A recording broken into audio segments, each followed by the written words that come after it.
It's the middle of the night in Baghdad, and the city is not sleeping. It's waiting. For weeks now, everyone here has been doing the same quiet arithmetic, counting the days, reading the foreign broadcasts, watching the sky. Along the Tigris, families have taped their windows in case the glass comes in. Shopkeepers have welded steel plates over their storefronts. In the wealthier districts, cars are packed and pointed west, toward the desert highway that runs to Jordan. And in the center of all this, on a street like any other street, there is a building with no queue outside it, no panic at its doors, just guards and a governor's office and 11 floors of ordinary bureaucracy, the Central Bank of Iraq. Inside its vaults sit stacks of $100 bills, still in their bank wrappers, sealed, counted, recorded. The financial spine of a country of 24 million people. By the end of today, most of it will be gone. Not stolen at gunpoint by men in masks, not blown open with explosives, withdrawn.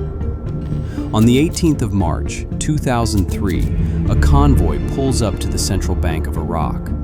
The men who step out of it are not hiding their faces. They are not in a hurry. They have paperwork. They have a handwritten note and a signature on that note that no one in this building is going to argue with. Over the next 5 hours, bank staff will load boxes of cash into trucks under the supervision of a man the whole country recognizes, Qusay Hussein, Saddam's second son. Around $1 billion will leave the building, roughly 900 million in American hundreds, another 100 million in euros. It takes 3 tractor trailers to carry it. 2 days later, the bombs start falling. Months after that, American soldiers will find $650 million sealed inside the walls of a palace. The rest has never been found. This is the story of the largest bank heist in recorded history.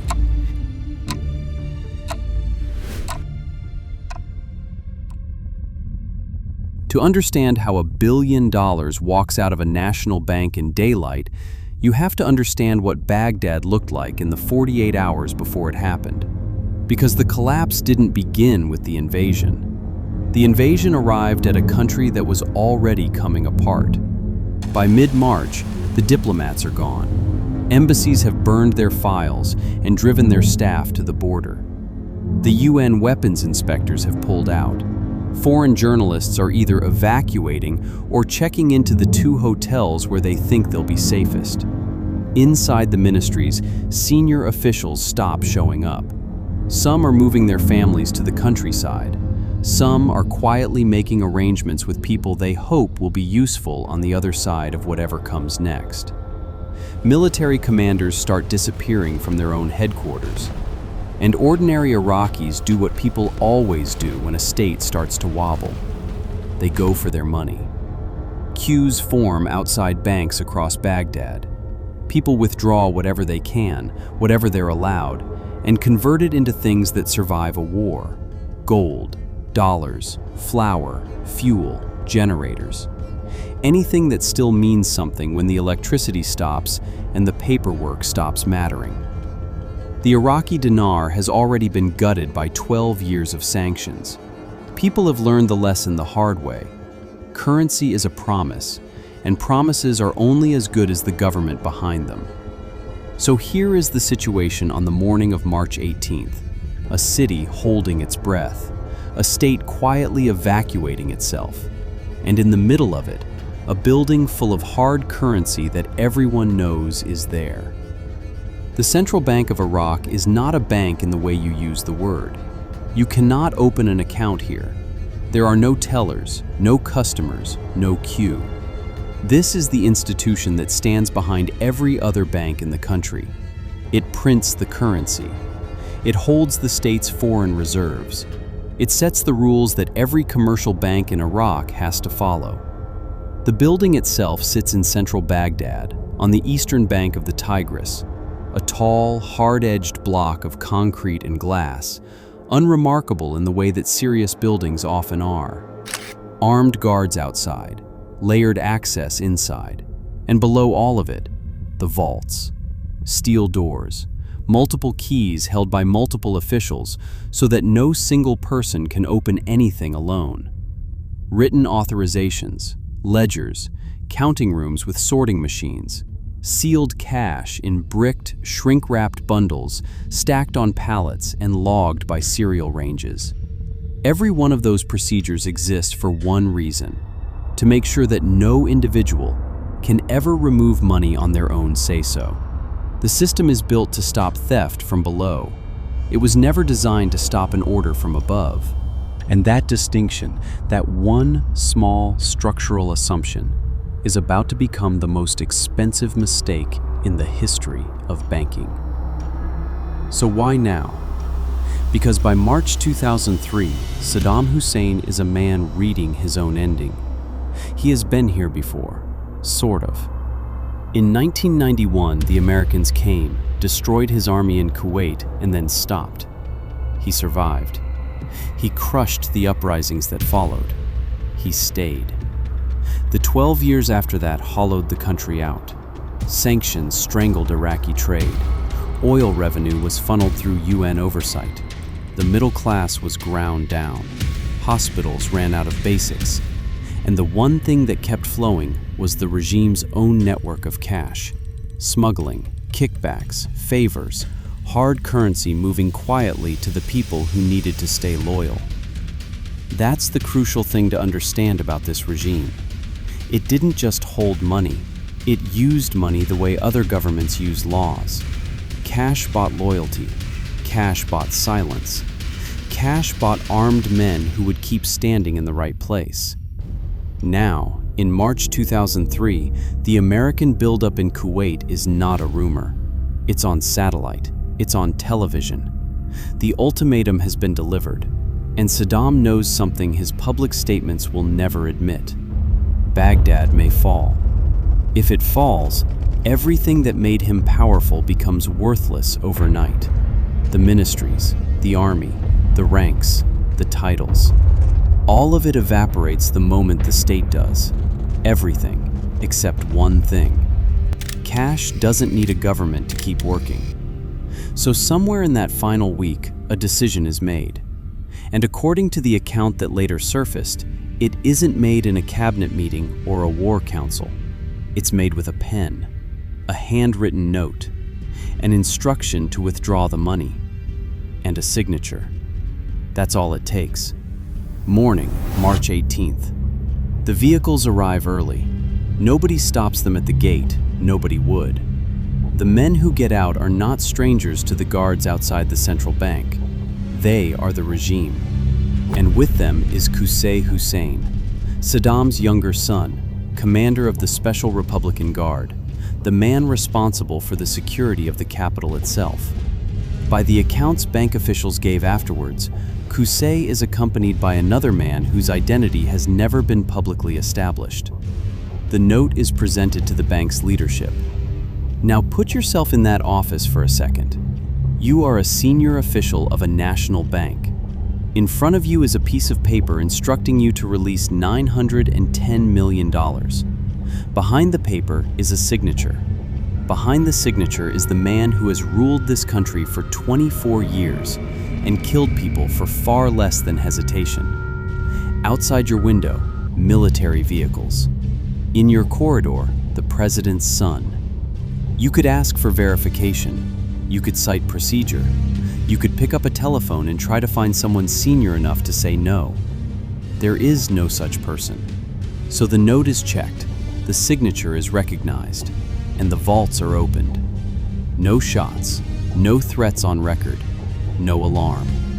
Just a document and a room full of people who all understand exactly what happens to those who ask questions. $900 million in $100 bills is roughly 9 million individual notes. Bundled into 100-note straps and bricked into standard blocks, that's a stack you measure in cubic meters and a weight you measure in tons. Add another 100 million in euros on top. You cannot carry it. You cannot fit it in a car. You need loading equipment, and you need hours. So the machinery of the bank turns on, and it turns on correctly. The steel doors come open the way they're supposed to. Multiple keys, multiple officials, in sequence. The lights come on in the counting rooms. Staff are called in. Trolleys are wheeled out. Pallets are moved. And the money starts coming up out of the floor of the building. Sealed boxes, shrink-wrapped bricks of hundreds, still crisp, still in their original bands. Rows of them, then rows behind those rows. Bank employees form the human chain that empties their own vaults. They lift, they stack, they carry, they log. Some of them have worked here for 20 years and have never seen the reserve moved in bulk. Not like this, not all of it, not in a single morning. Think about what that room feels like. It is not violent. That's what makes it unbearable. It's procedural. There are clipboards, there are receipts. There are men in suits standing where men in suits normally stand, watching the work get done properly. Now pull the camera back. Because while this is happening inside, the rest of the world is looking directly at Baghdad and seeing none of it. Above the city, American reconnaissance satellites are photographing everything. Analysts are mapping air defense sites, command bunkers, Republican guard positions, palaces. In Kuwait, 150,000 coalition troops are staged in the desert, waiting on a word. In Washington, the ultimatum has already been issued: leave the country or face invasion. Across Baghdad, the last foreign nationals are heading for the border. Families are loading mattresses onto car roofs. Men are digging trench positions along the ring roads. The air raid sirens have already been tested, and every test empties the streets a little faster than the last. And out at the oil fields, well crews are being fitted for demolition, because a burning oil field is worth more as a message than as an asset. Every intelligence service watching this country is asking the same set of questions. Where are the weapons? Where is Saddam? Where will the Republican Guard make it stand? Nobody is asking about a loading bay in central Baghdad. The single largest physical transfer of wealth in modern history is happening in plain sight, under the most heavily surveilled airspace on Earth, and it is not on anyone's target list. Because it doesn't look like a crime. It looks like paperwork. So, 3 trailers pull out of the central bank of Iraq. Where do they go? This is the question that has kept this story alive for over 20 years, and the honest answer is that nobody has ever fully closed it. What we have instead is a set of possibilities, some documented, some reported, some purely speculative. Let's be disciplined about which is which. Theory 1. It went into the palaces. This one isn't a theory at all. It's partly confirmed, and we'll come back to it, because a very large portion of this money was eventually found exactly where a paranoid ruler would put it. Theory 2. It went west, to Syria. Wired reported that a convoy was said to have crossed into Syria, though what was actually inside those vehicles was never established. Regime figures and their families did cross that border in the collapse. Whether the cash went with them has never been proven. Theory 3. It was dispersed. Not one hiding place, dozens. Bunkers, farmhouses in Tikrit, safe houses, warehouses, the homes of trusted officers. Split it up, and no single defection or single search can lose you everything. Theory 4. It was never one convoy at all. In the chaos of those days, decoy movements and false convoys were part of the regime's standard playbook for protecting Saddam himself. Applying the same logic to the money would have been trivially easy. 4 theories. And here's the uncomfortable part. They aren't mutually exclusive. What follows is one of the strangest financial investigations ever attempted.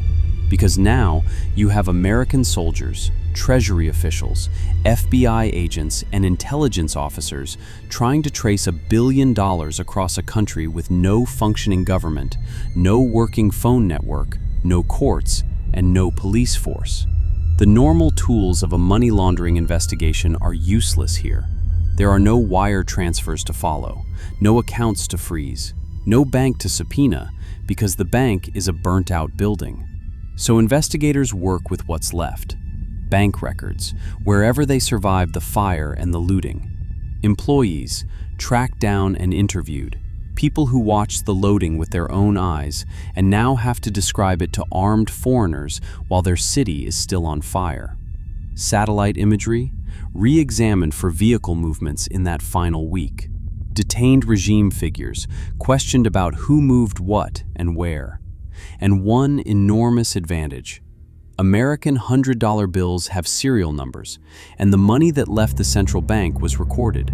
Shipments the U.S. Federal Reserve had once sent to Iraq were, in principle, traceable, which means every brick of that cash is carrying its own fingerprint, if it ever resurfaces, if anyone is looking in the right place when it does. April 2003. American troops are searching one of Saddam's palace complexes in Baghdad. By now, palace searches are routine and mostly disappointing. Gold taps, marble, bad art, empty rooms. Then, in a small structure within the complex, someone finds something that doesn't belong. A sealed space, a wall that isn't quite a wall. They open it. Inside are metal boxes, stacked and packed tight. Aluminum cases with locks on them. And inside the cases, $100 bills, shrink-wrapped, sequential, untouched. Not thousands, not millions. $650 million, hidden inside a building in cash. It is one of the largest physical currency recoveries in history. Enough money to fund a small country's budget, sitting behind a false wall like documents in a drawer. And here is what stops it from being a triumph. Do the arithmetic. Roughly $1 billion left the bank. Around $650 million came back, which means that even on the day of the greatest recovery in the entire investigation, hundreds of millions of dollars are still out there. And that's where the trail goes cold. The people in this story didn't get to keep it. Saddam Hussein, the man who stood in the bank that morning, was killed 4 months later in July 2003 in a firefight with soldiers of the U.S. 101st Airborne Division in Mosul. Saddam Hussein was captured that December, pulled out of a hole in the ground near his hometown. Whatever he knew about where the rest of the money went, he took to the gallows in 2006. The bank was rebuilt. Iraq issued a new currency. Life, in the way that it does, went on. But something didn't come back. Because the thing that left that building on March 18th wasn't only cash. It was the idea that a vault means safety, that a ledger means truth, that when a country writes something down, the writing holds. A currency is a promise. A central bank is the promise that the promise is real. And on that morning, in 5 ordinary working hours, that promise was carried out of the front of the building on pallets by the very people who were employed to protect it.